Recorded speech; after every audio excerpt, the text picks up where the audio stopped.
আমাদের খাদিজা এডিটিং এর সকল প্রকার পার্ট গল্প দেখতে আমাদের চ্যানেলটি সাবস্ক্রাইব করে পাশে থাকা বেল আইকনটিতে ক্লিক করে অল নোটিফিকেশন অন করে দিন। আরে স্যার, এটা তো আমার এটো, ভালোটা নিয়ে খান। এত কিছু তোমাকে ভাবতে কে বলেছে? খেতে বলেছ, খেয়েছি। এবার কথা কম বলে খাওয়া শেষ করো, দেন ডাক্তারের কাছে যেতে হবে। নূর ডাক্তারের কাছে যাওয়ার কথা শুনে তাড়াতাড়ি খাওয়া শেষ করে। ডাক্তারের কেবিনে বর্তমানে নূর আর সৌন্দর্য বসে আছে। নূর ভয়ে ঘেমে নেই একাকার। হাত কচলাতে কচলাতে মনে হচ্ছে চামড়া উঠিয়ে ফেলবে হাতের। ডাক্তার রিপোর্টে চোখ বুলাচ্ছে। পেশেন্টের কি হন আপনারা? ডাক্তার জিজ্ঞেস করে। পেশেন্ট আমার। কিছু বলতে গিয়ে সৌন্দর্য নূরের দিকে তাকায়। নূরের দিকে তাকিয়ে বলে, আমার শ্বশুর, বাবা হয়। ও আচ্ছা। জি। দেখুন, ওনার কন্ডিশন যতটুকু মনে হচ্ছে ভালো না। ডাক্তারের কথা শোনার সাথে সাথে নূর সৌন্দর্যের হাত খামচে ধরে ভীত দৃষ্টিতে ডাক্তারের দিকে তাকায়। সব খুলে বলুন ডাক্তার। সৌন্দর্য সোজা সাপটা বলে। ডাক্তার নড়ে চড়ে বসে গলা খাকারি দিয়ে বলতে শুরু করে। দেখুন, পেশেন্টের সব রিপোর্ট দেখে যা বোঝা যাচ্ছে ওনার ব্রেন টিউমার হয়েছে। আর এটা সম্পর্কে আপনাদের নিশ্চয়ই কম বেশি ধারণা আছে, তবু আমি খুলে বলছি সব। ব্রেন টিউমার বা ইন্ট্রাক্রিনিয়াল নিউপ্লাজম এমন একটি অবস্থা যখন মানুষের মস্তিষ্কে অস্বাভাবিক কোষ তৈরি হয়। অপারেশন করতে হবে, কিন্তু চান্স খুবই কম। খোলাখুলি বললেই ভালো আসলে। কত পার্সেন্ট ডক্টর? সৌন্দর্য জানতে চায়। ডাক্তার নিজের চশমা ঠিক করতে করতে বলে, 95% নেগেটিভ আর 5% পজিটিভ। ডাক্তারের কথা শুনে নূর শব্দ করে কেঁদে ওঠে। সৌন্দর্য নূরের দিকে তাকিয়ে ডাক্তারকে বলে, ডক্টর, আমরা এই বিষয়ে পরে কথা বলি। হ্যাঁ, আপনাদের ইচ্ছে। সৌন্দর্য পরে নিজে আলাদা করে ডাক্তারের সাথে কথা বলে। ডাক্তার জানাই উনার শরীরের কন্ডিশন ততটা ভালো না, কিছুটা উন্নত হলে করাতে হবে। আর যে ডাক্তার অপারেশন করবে উনি বর্তমানে দেশের বাইরে আছে। উনি সপ্তাহ খানিক পরে আসবে।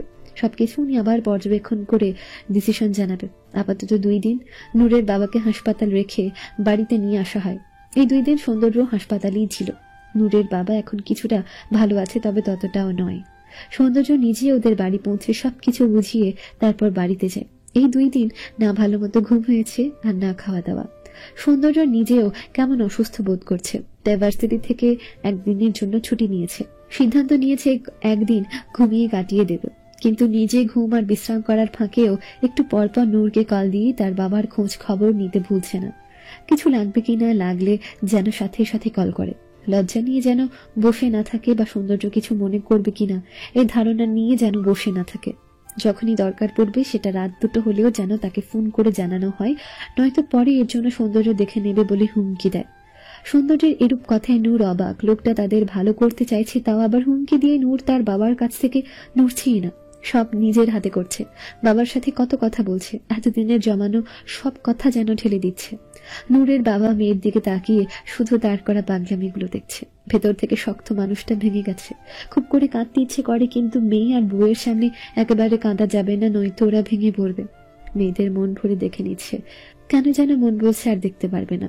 মেয়েদের সাথে আর হাসি খুশি মুহূর্ত উপভোগ করতে পারবে না। নূর রাতের খাবার শেষ করে অনেকটা সময় বাবার সাথে গল্প করে কাটিয়েছে। অবশ্য নূর একা না, সাথে তুর আর তার মাও ছিল। রাত প্রায় 11টা বাজে। নূরের বাবাকে ওষুধ খাওয়ানো হয়েছে। ঔষধের প্রভাবে ঝিমুচ্ছে দেখে গল্পের সমাপ্তি ঘটিয়ে দেয়। বাবাকে সুন্দর করে শুয়ে দিয়ে লাইট অফ করে 2 বোনই নিজেদের রুমে এসে পড়ে। নূর বিছানায় শুয়ে ছটফট করে, কিন্তু কেন জানি চোখের পাতায় ঘুম ধরা দেয় না। উঠে বসে বই নেই পড়ার জন্য, কিন্তু এতেও মনোযোগ বসে না। শেষে ফোন হাতে নেন। ফোন অন করতেই দেখতে পায় সৌন্দর্যের মেসেজ। ফোন হাতে নিলে মেসেজ দিও, কথা আছে। নূর হোয়াটসঅ্যাপ ঢুকে সৌন্দর্যকে মেসেজ দেয়। জি স্যার, বলুন কি বলবেন। মেসেজ দিয়ে নূর ইসরাতের সাথে কথা বলতে যায়। মিনিট 2 পরেই মেসেজ আসে। কাল সকাল 11টার দিকে তৈরি থেকো, এক জায়গায় যাব। কোথায় যাব স্যার? গেলেই তো দেখতে পারবে। তুমি তৈরি হয়ে থেকো, আমি তোমাকে পিক করব। কিন্তু কোনো কিন্তু না, বেশি সময় লাগবে না। আর দরকার আছে বলেই তো বলেছি। নূর কিছু একটা ভেবে রাজি হয়ে যায়। আচ্ছা, জানিয়ে ফোন রেখে ঘুমানোর চেষ্টা করো। পরের দিন যথাসময়ে নূর তৈরি হয়ে থাকলেও বাইরে না দাঁড়িয়ে বাড়িতেই থাকে। একা একা দাঁড়িয়ে থাকতে কেমন যেন আনইজি ফিল হচ্ছিল।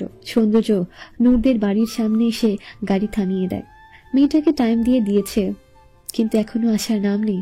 ঘড়ি ধরে 5 মিনিট অপেক্ষা করে সৌন্দর্য। মেজাজ খুব খারাপ হচ্ছে তার। সময় জ্ঞানহীন মানুষদের একদম পছন্দ না, আর এই মানুষটা অপছন্দের কাজগুলোই করছে। সৌন্দর্য ফোন হাতে নিয়ে নূরের ফোনে কল দেয়। নূর সৌন্দর্যের ফোন দেখে রিসিভ না করে মা বাবাকে বলে বের হয়। এইদিকে কল রিসিভ না করায় সৌন্দর্য রাগে পুষতে থাকে। এইদিক ওদিকে তাকিয়ে নিজের রাগ নিয়ন্ত্রণ করার চেষ্টা চালায়, কিন্তু হুট করে সামনের দিকে তাকিয়ে নিজের রাগ যেন সব নিমিষে গায়েব হয়ে যায়। এক সাদা পরীর স্নিগ্ধ মুখ দেখে নূর ধীর পায়ে হেঁটে এসে সৌন্দর্যের সামনে দাঁড়ায়। নিচের দিকে তাকিয়ে বলে, আসলে আমি আগেই তৈরি হয়েছিলাম। এখানে দাঁড়িয়ে থাকতে আমার আনইজি লাগছিল, তাই আসিনি, বাড়িতেই ছিলাম। আপনি কি অনেক সময় ধরে অপেক্ষা করছেন স্যার? সৌন্দর্য এখনো নূরের দিকেই তাকিয়ে আছে। নূরের কথাগুলো শুনছে কিনা বোঝা গেল না। নূর সৌন্দর্যের সারা শব্দ না পেয়ে চোখ তুলে তাকায়, তারপর সৌন্দর্যকে আবার ডাকে। স্যার?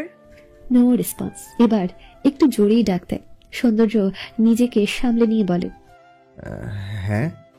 যাবেন না? সৌন্দর্য মনে মনে বলে, যাব কি করে, আমি তো আটকে গেছি। চলো। বলে সৌন্দর্য গাড়িতে উঠে বসে। সৌন্দর্যের সাথে নূরও গিয়ে গাড়িতে বসে।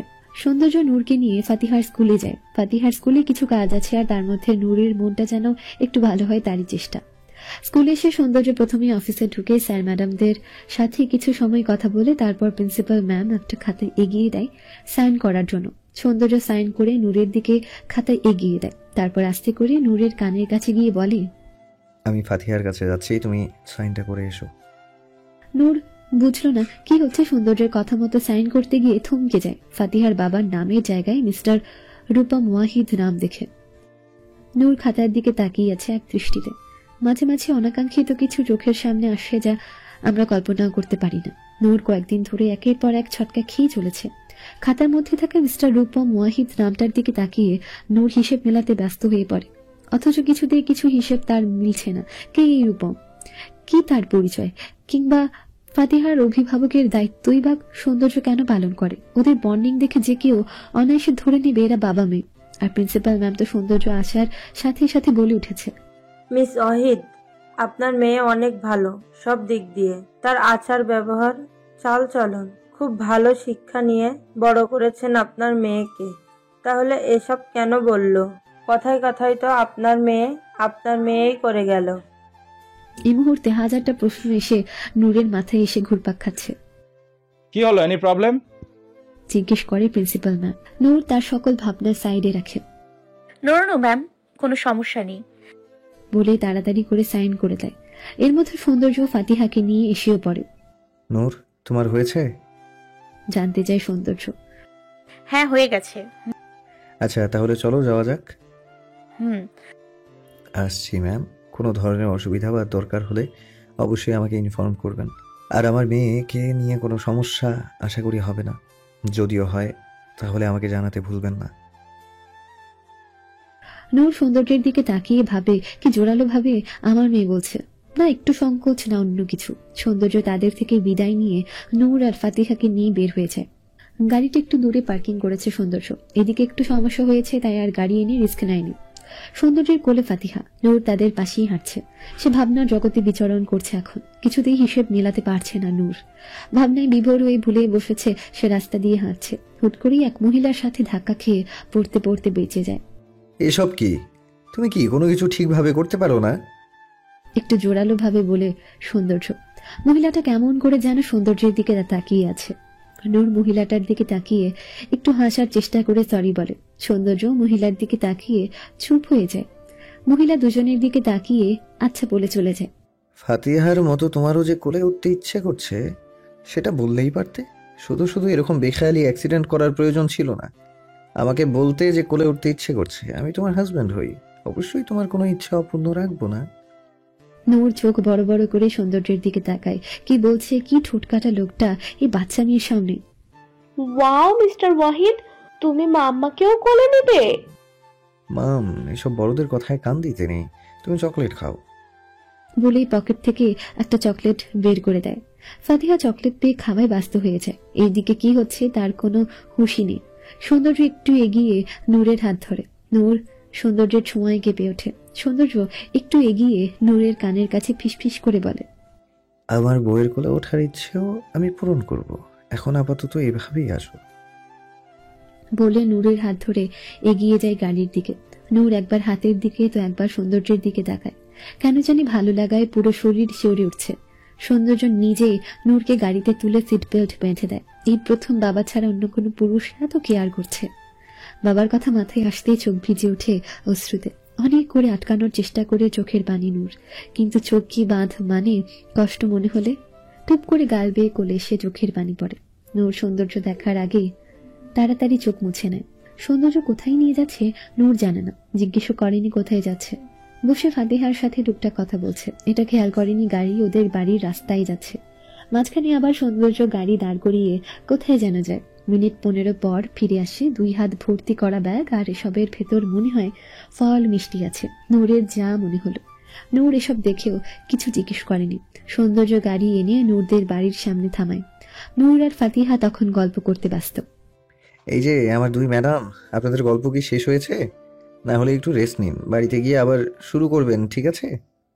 বাড়ির কথা বলতেই নূর বাইরের দিকে তাকিয়ে দেখে ওদের বাড়ির সামনে গাড়ি দাঁড় করানো। ফাতিহার থেকে বিদায় নিয়ে নূর চলে যেতে নেয়। আশ্চর্য, ওইটা শুধু তোমার একার বাড়ি না কিন্তু, আমার শ্বশুর আব্বার আর ফাতিহা নানুর বাড়ি। ফাতিহা মাথা নেড়ে জানাই ঠিক। নূর আহাম্মক বনে যায়।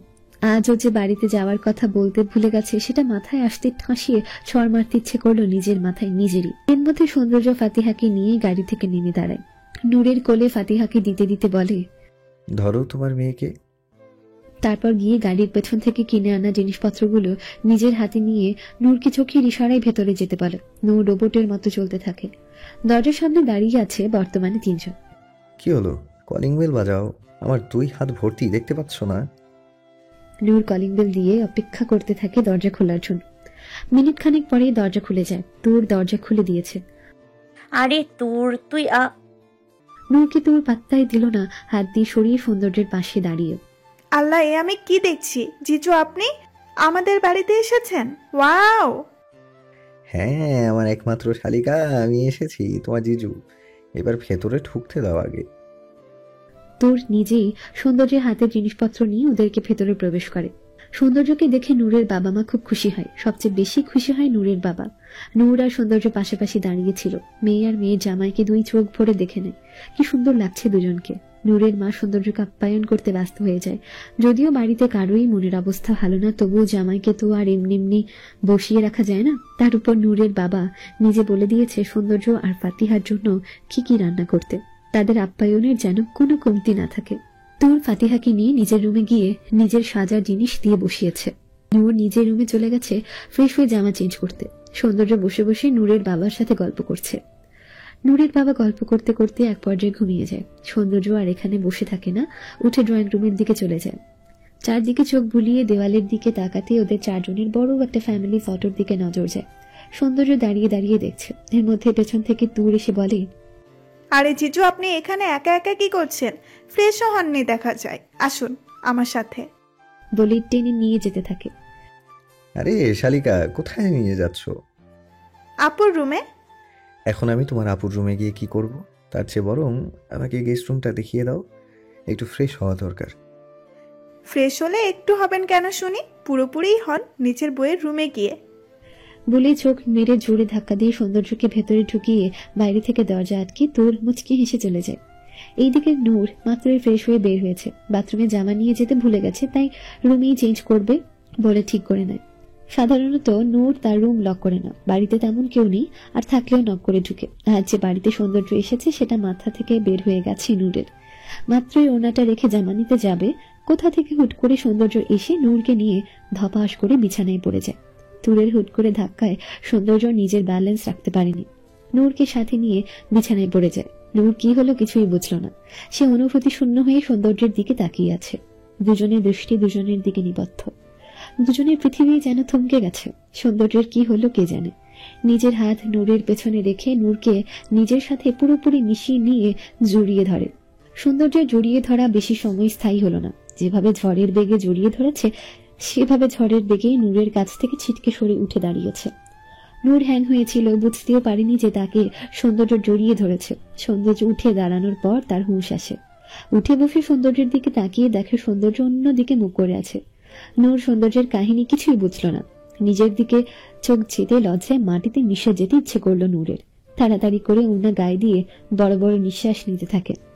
সৌন্দর্য পরিবেশ স্বাভাবিক করার জন্য বলে, দেখে চলাচল করতে পারো না নাকি নূর? নিজের স্বামী বলে এভাবে সুযোগ নিয়ে যখন তখন আমার ইজ্জতের উপর হামলা করবে? তোমার বাড়িতে আসছি বলে তুমি এভাবে সুযোগ নেবে? ছি, কি বাজে কথা এসব।